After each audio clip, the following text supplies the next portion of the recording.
إن الحمد لله نحمده ونستعينه ونستغفره ونعوذ بالله من شرور أنفسنا ومن سيئات أعمالنا من يهده الله فلا مضل له ومن يضلله فلا هادي له وأشهد أن لا إله إلا الله وحده لا شريك له وأشهد أن محمدًا عبده ورسوله أما بعد فإن خير الحديث كتاب الله وخير الهدي هدي محمد صلى الله عليه وسلم وشر الأمور محدثاتها وكل محدثة بدعة وكل بدعة ضلالة وكل ضلالة في النار.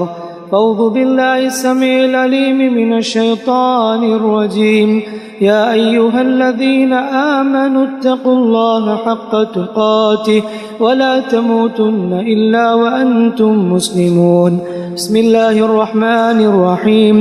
يا أيها الناس اتقوا ربكم الذي خلقكم من نفس واحدة فخلق منها زوجها وبث منهما رجالا كثيرا ونساء واتقوا الله الذي تساءلون به والأرحام إن الله كان عليكم رقيبا.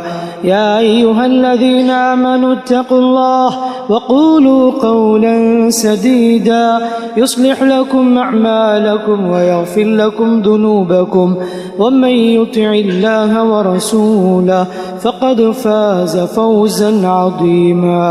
وقال تعالى: يا أيها النبي قل لأزواجك وبناتك ونساء المؤمنين يدنين عليهن من جلابيبهن ذلك أدنى أن يعرفن فلا يؤذين وكان الله غفورا رحيما. وقال تعالى: قل للمؤمنين يغضوا من أبصارهم ويحفظوا فروجهم ذلك أزكى لهم إن الله خبير بما يصنعون. وقل للمؤمنات يغضضن من أبصارهن ويحفظن فروجهن ولا يبدين زينتهن إلا ما ظهر منها. ہر قسم کی اچھی تعریفیں، حمد و ثنا، بزرگی و کبریائی، بڑائی اللہ رب العالمین کے لیے لائق و زیبا ہے. اس اللہ رب العزت نے ہمیں پاکیزہ شریعت عطا فرمائی اور پاکیزہ تعلیم عطا کی ہے. درود و سلامتی ہو آپ کے ہمارے آقا پیغمبر اسلام رحمت للعالمین سید للمرسلین خاتم النبیین محمد مصطفیٰ صلی اللہ علیہ وسلم پر، جنہوں نے ہمارے سامنے پاکیزہ شریعت کی تفصیلات بیان کی اور اس پر چلنے کا ہمیں حکم دیا، جس میں ہماری دنیا بھی کامیابی ہے اور آخرت بھی کامیابی ہے. معزز اسلامی بھائیوں اور حاضرین جمعہ، اللہ رب العالمین نے فطری طور پر مرد اور عورت کے اندر بہت سارے فرق رکھے ہیں. مرد کی طبیعت اور عورت کی طبیعت میں فرق،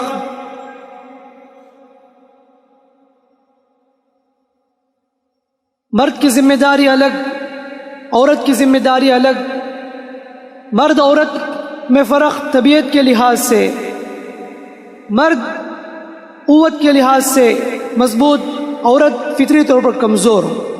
اس طرح رب العالمین نے مرد اور عورت کے درمیان بہت سارے فرق رکھے ہیں.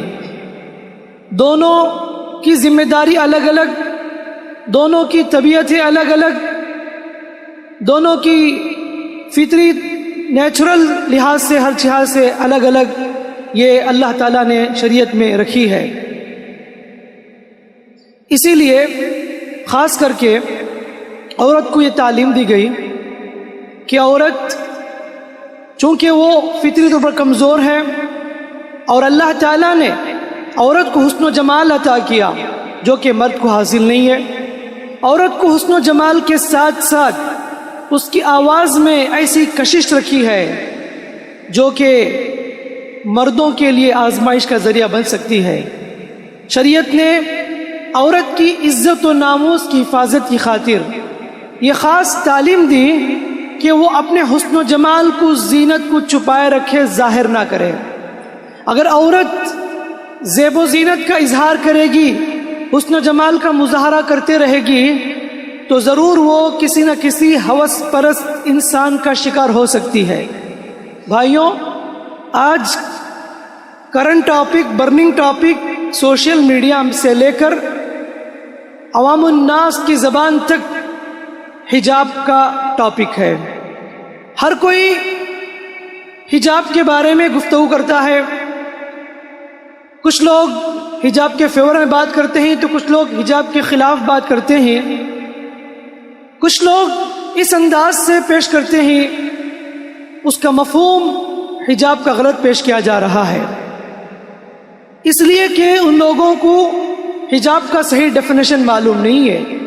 اوروں کو تو چھوڑیے، ہم مسلم سوسائٹی میں، ہم مسلم قوم میں بھی حجاب کا صحیح تصور آج تک نہیں معلوم۔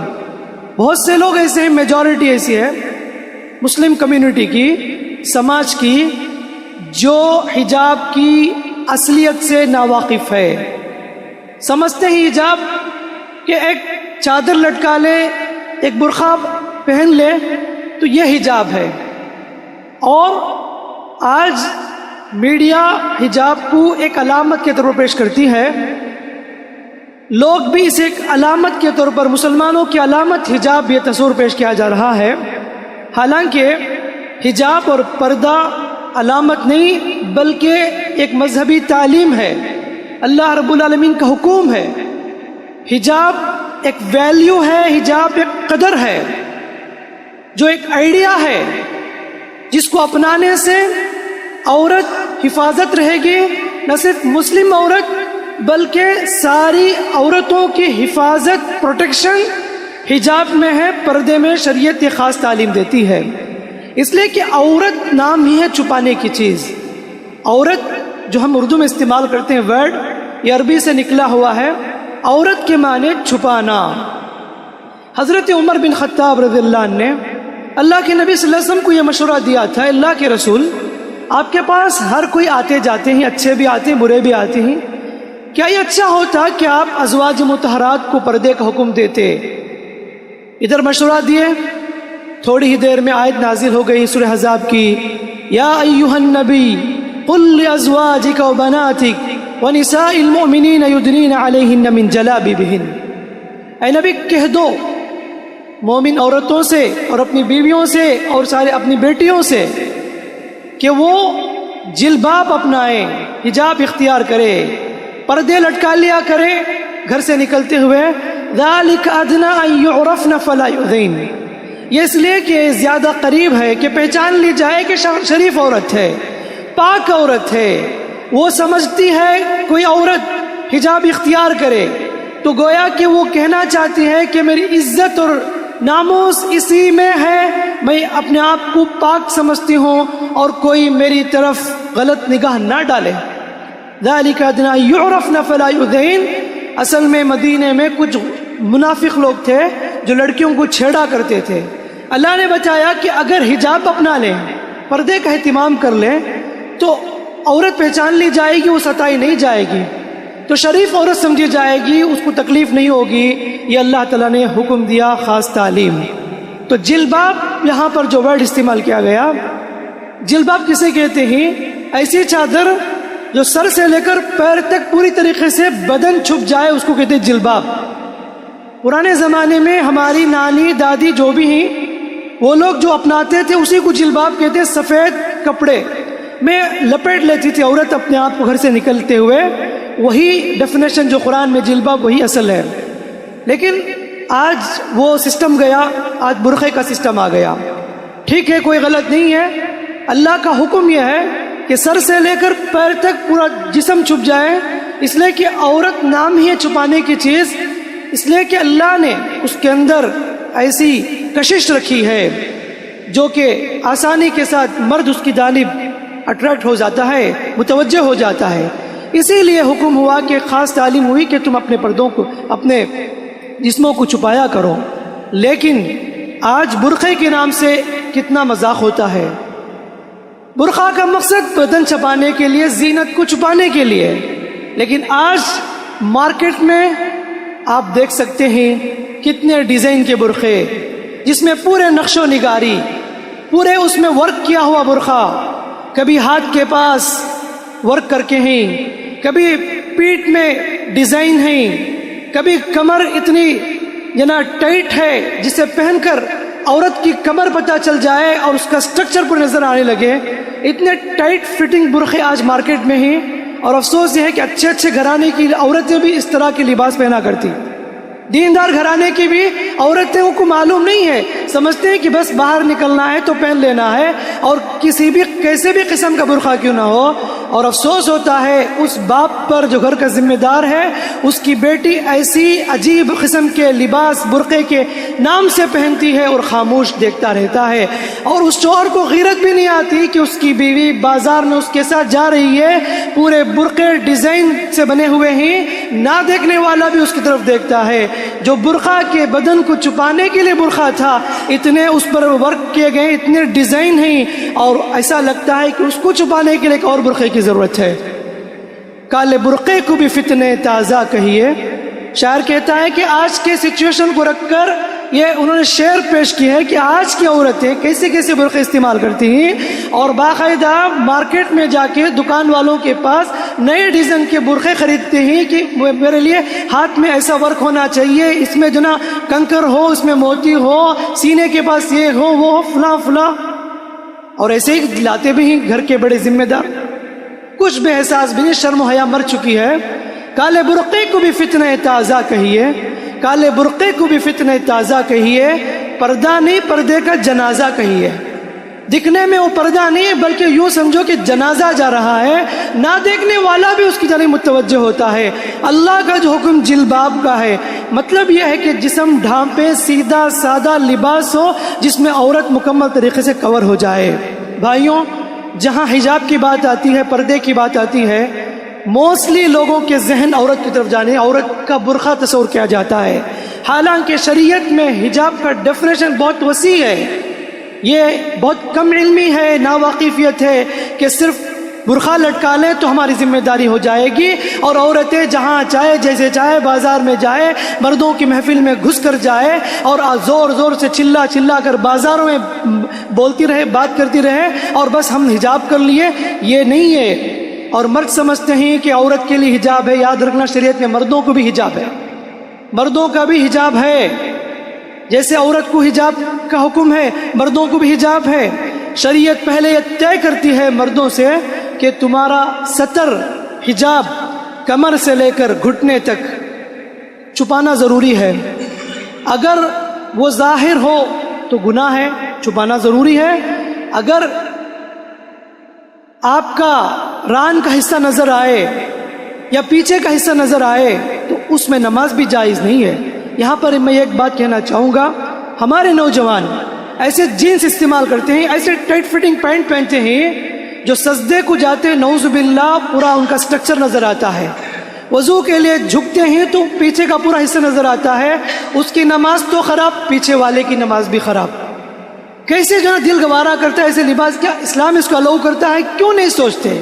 حجاب یہ ہے کہ پوری ستر پوشی ہو، ایسے ڈھیلا ڈھالا پینٹ ہو، ٹائٹ فٹنگ نہ ہو جس سے سٹرکچر نظر آئے۔ شریعت کہتی ہے کہ تمہارا سٹرکچر نظر نہیں آنا ایسے لباس پہن کر، ورنہ آج میجورٹی 80% دکانوں میں ایسے پینٹ ہی لوگ خریدتے ہیں اور اسے ٹرینڈ سمجھا جاتا ہے اور اس کو فخر محسوس کی جاتی ہے۔ اتنی ٹائٹ فٹنگ کیسے جائز ہو سکتی ہے؟ پھر بھی اسی میں نماز کیسے ہو سکتی ہے؟ آپ کی سوچنے کی بات ہے یہاں پر۔ تو پیچھے کا حصہ نظر آئے تو آپ کی نماز ہی نہیں ہوئی، آپ ستر بھی مکمل نہیں کیے۔ تو مردوں کا حجاب یہ ہے، مردوں کا پردہ یہ ہے کہ وہ باقاعدہ کمر سے لے کر گھٹنے تک کمپلسری اسے کور کرے۔ اس کا مطلب یہ نہیں کہ اتنا ہی پہن کر مزید آ جائے، مطلب منیمم یہ تو فرض ہے، بلکہ جتنا زینت اختیار کر اچھا ہے۔ قرآن کہتا ہے یا بنی آدم خذوا زینتکم عند کل مسجد، اے آدم کے اولاد مسجد آتے ہوئے اپنے آپ کو بند سوار کر آؤ، کیونکہ اللہ کے سامنے تم جا رہے ہو، ایسی تمہاری خوبصورتی ہونی چاہیے، زینت اختیار کر کے آؤ۔ بن سور کر آؤ. شریعت مردوں کو یہ تعلیم دیتی ہے. تو یہاں پر میں بتانا مقصد یہ ہے کہ مردوں کا بھی حجاب ہے, مردوں کا بھی پردہ ہے. میں نے کہا کہ مردوں کا یہ پردہ ہے, مردوں کا پردہ ہو یا عورت کا پردہ, شریعت دونوں کو حکم دیتی ہے کہ تم نظروں کی حفاظت کرو. آج ہم دیکھیں گے اس خطبے میں کہ کیا صرف حجاب یہ ہے کہ پردہ لٹکا لے تو ذمہ داری ہو گئی, نہیں, یا نہیں تو اس کے تقاضے بھی ہیں. پردے کی اصل کیا ہے, حجاب کی حقیقت کیا ہے, صحیح ڈیفینیشن کیا ہے, اس کا مفہوم کیا ہے. آج مسلم بیٹیوں کو معلوم کرنے کی ضرورت ہے, آج سارے مردوں کو معلوم کرنے کی ضرورت ہے. شریعت پردہ اسے بھی قرار دیتی ہے کہ تم اپنے نظروں کو نیچے رکھو, یہ بھی پردہ ہے. کہا کہ قل للمؤمنین یغضوا من ابصارهم ویحفظوا فروجهم, اے نبی کہہ دو مومن مردوں سے وہ اپنے نگاہوں کو نیچے رکھے, حفاظت کرے نگاہوں کی. کیوں؟ ذالک ازکا لہم, یہ ان کے لیے زیادہ پاکیز ہے. اور پھر حکم ہوا وقل للمؤمنات یغضضن من ابصارهن, کہہ دو مومن عورتوں سے وہ بھی نظروں کی حفاظت کرے. مردوں کو جہاں حکم ہے نظروں کی حفاظت کا, عورتوں کو بھی حکم ہے. یہ اور بات ہے کیوں پہلے مردوں کا ذکر ہے. میں نے اس سے پہلے بھی کہا کہ عورت کے اندر اللہ رب العالمین نے کشش رکھی ہے, بہت جلد آدمی اس کی جانب متوجہ ہو جاتا ہے, اس لیے پہلے مردوں کو یہ پردہ کرنے کا حکم دیا گیا کہ تم آنکھ کا پردہ کرو, اپنی نظروں کی حفاظت کرو. نبی کریم صلی اللہ علیہ وسلم نے حضرت علی کو نصیحت کرتے فرمایا یا علی لا تتبع النظر الى النظرہ, اے علی نظر پر نظر مت لگاؤ. اچانک نظر پڑ گئی ہٹا لو, اس لیے کہ پہلی نظر معاف ہے اور اس کے بعد تمہارے لیے جائز نہیں ہے.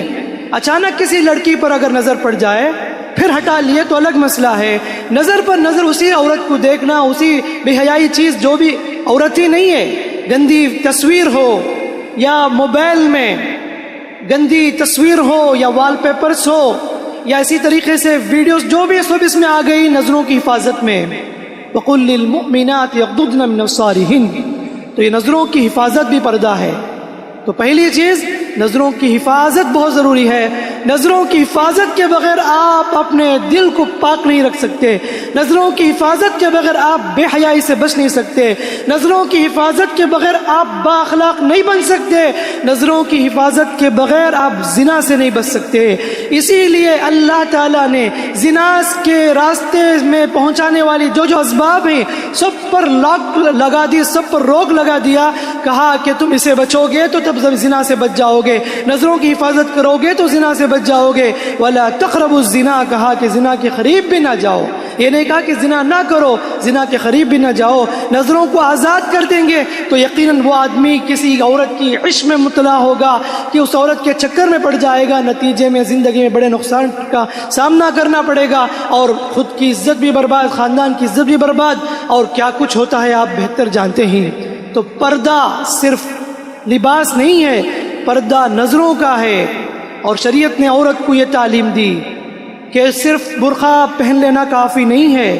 گھر سے نکلتے ہوئے یاد رکھو خوشبو کا استعمال مت کرو, اس لیے کہ یہ بھی دوسروں کو مبذول کرنے کا ذریعہ ہے. اور بتایا کہ کوئی بھی عورت گھر سے نکلتے ہوئے خوشبو استعمال نہ کرے, نہ پھول استعمال کرے, نہ خوشبو استعمال کرے. آج کل لوگوں نے مارکیٹنگ کرنے کے لیے مردوں کی الگ اسپرے, عورتوں کے الگ اسپرے بنا لیا. آپ بہتر جانتے ہیں, لیڈی اسپرے, جینٹ اسپرے بول کے.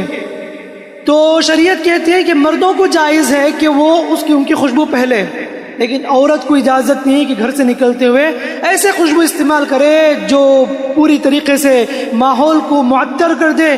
جہاں گزرتی عورت تو پتہ چلے کہ یہاں یہ لڑکی گزری ہے. لوگوں کو معلوم ہے, آج کے لوگوں کو, کون سے اسپرے لڑکیوں کے لیے, کون سے اسپرے عطر مردوں کے لیے ہے. تو اللہ کے رسول نے فرمایا کہ حرام ہے, اور بتایا کہ اگر ایسی عورت خوشبو لگا کر باہر نکلتی ہے تو نبی نے اس کو کہا کہ وہ بدکار عورت ہے, فاسقہ عورت ہے, بد کردار عورت ہے, اور ایسے لباس پہن کر نکلنا بھی درست نہیں ہے. تو دوسری بات یاد رکھنا کہ خوشبو کا استعمال عورت گھر سے نکلتے ہوئے نہ کرے, کیونکہ اس کی خوشبو بھی چھپے, وہ بھی پردہ ہے. شریعت نے تعلیم دی. تیسری بات وَلَا يُبْدِينَ زِينَتَهُنَّ, زینت کو ظاہر نہ کرے. زینت کسے کہتے ہیں؟ زیب و زینت, بناؤ سنگار. شریعت میں ڈیفینیشن یہ ہے کہ عورت کو واجب ہے کہ مرد کے لیے وہ میک اپ کرے, زیب و زینت اختیار کرے تاکہ اس کا شوہر اسے دیکھ کر خوش ہو جائے. یہ مردوں یعنی اپنے شوہر کے لیے اس کا زیب و زینت اختیار کرنا جائز ہے بلکہ واجب ہے. اس کے علاوہ کسی اور کے لیے میک اپ اپنانا، زیب و زینت اختیار کرنا ناجائز ہے. اللہ نے کہا وَلَا يُبْدِينَ زِينَتَهُنَّ، زینت شوہر کے علاوہ کسی کے سامنے ظاہر نہ کرے. زینت کا اظہار نہیں ہونی چاہیے، اور زینت میں زیورات بھی آ جاتے ہیں، زیورات کو بھی چھپائے، اور ایسے زیورات استعمال نہ کرے جو باہر جب نکلے تو اس میں آواز آئے. پیروں میں پازیب کی جھنکار آواز نہ آئے. قرآن نے کہا وَلَا يَضْرِبْنَ بِأَرْجُلِهِنَّ، اپنے پیر کو مٹک مٹک کر پٹک پٹک کر نہ چلو، اس لیے کہ یہ بھی پردہ ہے. لِيُعْلَمَ مَا يُخْفِينَ مِن زِينَتِهِنَّ، اس لیے کہ دوسرے مرد جان لیں گے تمہارے اندر کیا کیا زیب و زینت ہے، تمہارے زیب و زینت کو وہ پہچان لیں گے. یہ بھی حکم ہے. اس آیت کو رکھتے ہوئے علماء نے، مفسرین نے یہ بھی کہا ایسے سینڈل استعمال کرنا جائز نہیں ہے جس سے چلتے ہوئے آواز آنے لگے، سارے مردوں کی نظریں اس کی جانب متوجہ ہو. ورنہ تو آج ایسے بھی بہت بڑا مسئلہ ہے، بہت سی عورتیں ایسے ایسے سینڈل کا استعمال کرتے ہیں جو ٹخ ٹخ کی آوازیں آتی ہیں جب وہ بازار میں جاتی ہیں یا گلیوں میں جاتی ہیں. تو اس کا بھی لحاظ، یہ بھی تو پردہ ہے. میں نے کہا کہ آج پردے کا صحیح مفہوم عورتوں کے پاس نہیں ہے. آج سمجھنے کی ضرورت ہے کہ یہ بھی پردہ ہے کہ سینڈل کا ایسا استعمال جس سے آواز آئے، ایسے چپل جوتے عورت استعمال نہیں کر سکتی جو سارے مردوں کے لیے متوجہ کا مرکز بن جائے. اور اسی طرح شریعت کی یہ بھی تعلیم ہے کہ پردہ یہ بھی ہے کہ مرد اور عورت کا اختلاط نہ ہو، مردوں کی الگ محفل، عورتوں کی الگ محفل ہو. اسے کہتے ہیں اختلاط. شادیوں میں ہم دیکھ سکتے ہیں کتنی ایسی شادیاں ہوتی ہیں جہاں پر حجاب کا اہتمام نہیں کیا جاتا. برقع تو پہن کر آتی ہیں شادی محل سے باہر، شادی محل میں آ کر نکال کے ایک جگہ پھینک دیتی ہیں اور ایسے گھومتی رہتی ہیں اور سمجھتی ہیں کہ ہمارے رشتہ دار تو ہیں. حالانکہ شریعت نے قرآن میں یہ بھی تفصیل سے بتایا کن کن سے پردہ کرنا ہے. یاد رکھو، یہ ایک لفظ میں آپ سمجھ سکتے ہیں کہ جن مردوں سے آپ کی شادی ہو سکتی ہے ان مردوں سے پردہ کرنا واجب ہے. جن سے کبھی بھی شادی نہیں ہو سکتی، چانس ہی نہیں ہے، ان سے پردہ نہیں ہے. یہی مفہوم ہے قرآن میں سورہ نساء میں اللہ نے بتایا. جیسے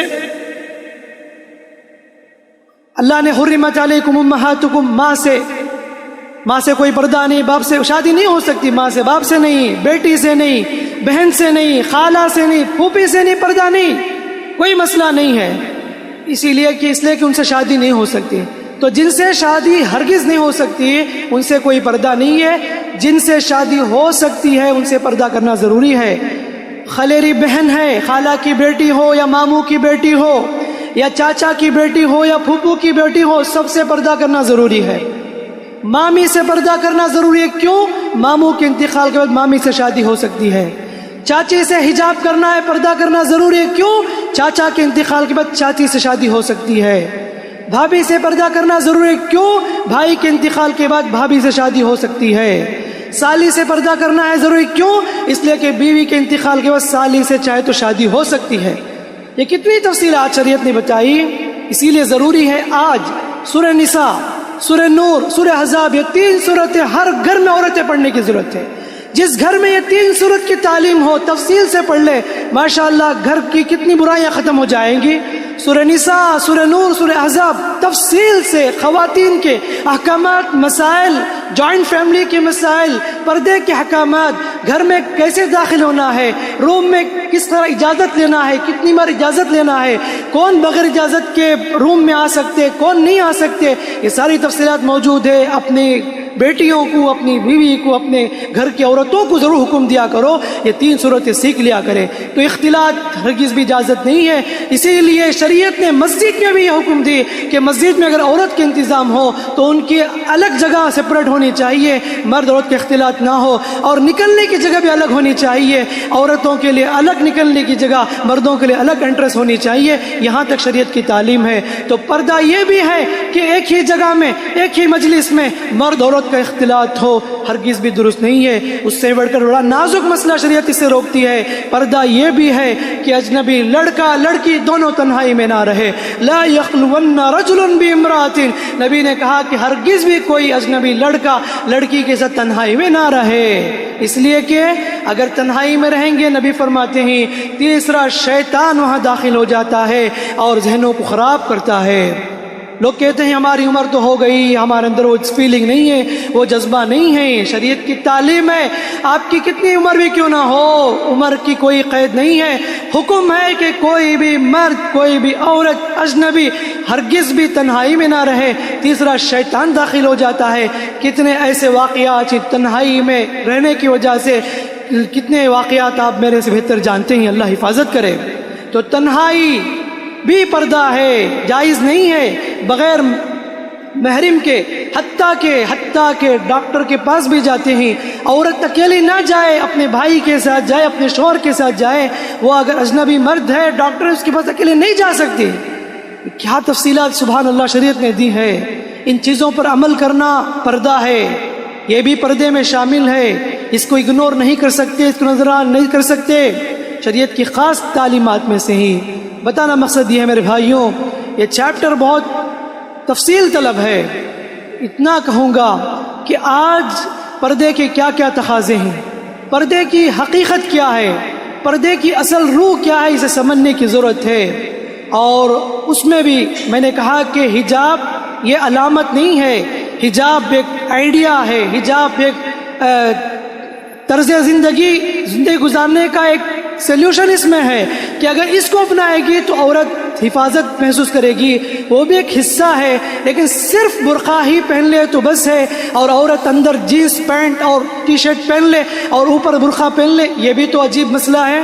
مسلم لڑکیاں، پورے کی بات نہیں کر رہا ہوں، کچھ ایسی مسلم لڑکیاں بھی ہیں، غیروں کو تو چھوڑو ان کا تو دین ہی نہیں ہے، ہماری مسلم لڑکیاں ایسی بھی ہیں جو ٹی شرٹ جینس پہن لیتی ہیں اور بس اوپر نام کو برقع ہے کالج چلی جاتی ہیں. اور کچھ ایسی بھی ہیں گھر سے نکلتے ہوئے حجاب سے جاتی ہیں، بس میں بھی حجاب، لیکن جیسے کالج پہنچتی ہیں حجاب سے آزاد محسوس سمجھتی ہیں. نہیں میرے بھائیوں، یاد رکھو کہ حجاب میں عورت کی حفاظت ہے، پردے میں عورت کی حفاظت ہے. یہ بھارت کا قانون ہمیں اس بات کی اجازت دیتا ہے کہ ہم اپنے من پسند کی زندگی گزار سکتے ہیں. ہمیں رائٹس ہے اس ہندوستان کی زمین میں اپنے مذہب پر عمل کرنے کی. اور اسی لیے جب ہماری کانسٹیٹیوشن بنائی گئی اس میں ہمارے لیے کچھ لا پرسنل کیے گئے، مسلم پرسنل لا بورڈ کے نام سے وہاں پر ایک تنظیم قائم کی گئی. نکاح کے حکامات ہو یا طلاق کے مسائل ہو، جو بھی وراثت کی تقسیمات کی ہو، ہمیں یہ اجازت دیتی ہے یہ قانون. اس میں سے پردہ بھی، حجاب بھی عورت کے لیے حق ہے کہ وہ اپنا سکتی ہے. حجاب کے دائرے میں عورت تعلیم حاصل کر سکتی ہے، حجاب کے دائرے میں عورت کسی بھی درجے کو پہنچ سکتی ہے. الحمدللہ ابھی قریب میں ایک نیوز آئی تھی کہ سب سے پہلی عورت حجاب میں ناسا میں جا رہی ہے اور راکٹ میں سفر کرنے والی ہے. تو حجاب تعلیم کے میدان میں رکاوٹ نہیں ہے، تو لہٰذا حجاب کی روح کو سمجھنے کی ضرورت ہے. آج کل یہ اسلام کے خلاف جہاں مختلف پلاننگیں کی جا رہی ہیں، کبھی طلاق کے مسئلے کو چھیڑا جاتا ہے، کبھی نکاح کے مسئلے سے کھلواڑ کیا جاتا ہے، کبھی یہ سمجھانے کی کوشش کی جاتی ہے میڈیا کے ذریعے کہ نعوذ باللہ مسلم خواتین بوجھ محسوس کرتی ہیں، قید میں ہی ہم اس کو آزاد کرانا چاہتے ہیں، یہ سب نعرے لگائے جاتے ہیں. اور اب وہ حجاب کے اوپر انگلی اٹھانے والے ہیں.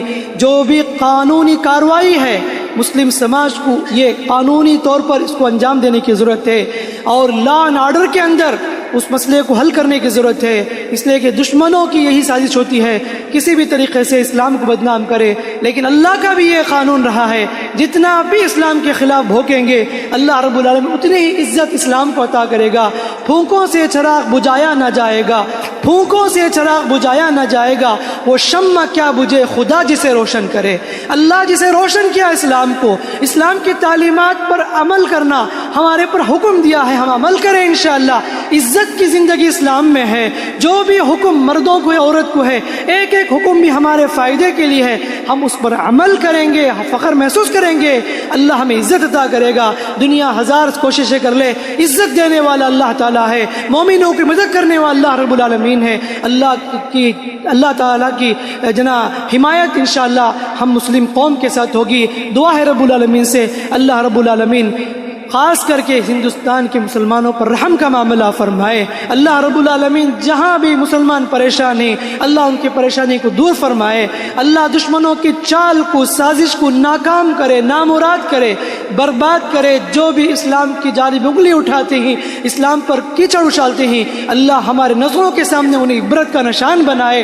اللہ رب العالمین ہمیں اس ہندوستان کے ماحول میں امن سے زندگی گزارنے اور اپنے اسلامی تعلیمات پر عمل کرنے کہ اللہ ہم سب کو توفیق عطا فرمائے.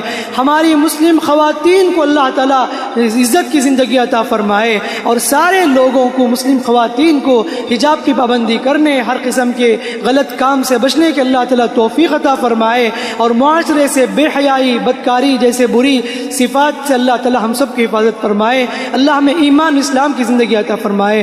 آمین. بارک اللہ لنا ولکم فی القرآن الحکیم ونفعنا وإياكم بالآیات والذکر الحکیم. انہ تعالی جواد کریم ملک برحیم رب حلیم.